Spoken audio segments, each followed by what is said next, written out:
usipo ndofila lonely. Chiuya baby tivake family, ni rudo rako ndofila happy. Ndiwe weka unondihita ndifile bo, ovaya pandidenge ndakarara papilo. Uondifonera neka sweet melo, umai angelo.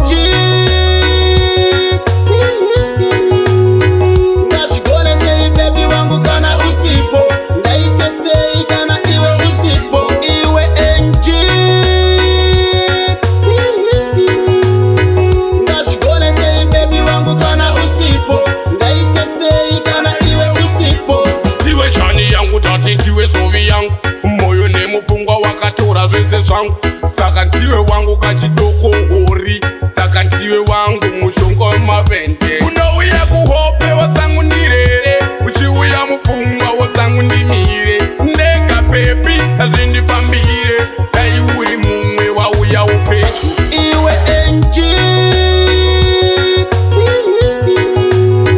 ndazvigona sei baby wangu kana usipo, ndaite sei kana iwe usipo. Iwe Angie,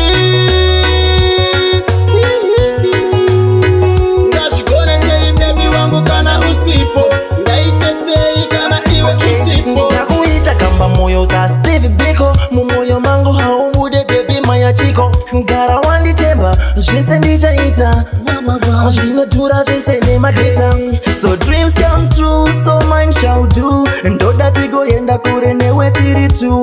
Just be patient, I'm gonna sail through and give you the loving that you deserve. Iwe Angie, ndazvigona sei baby wangu kana usipo, ndaite sei kana iwe usipo. Iwe Angie,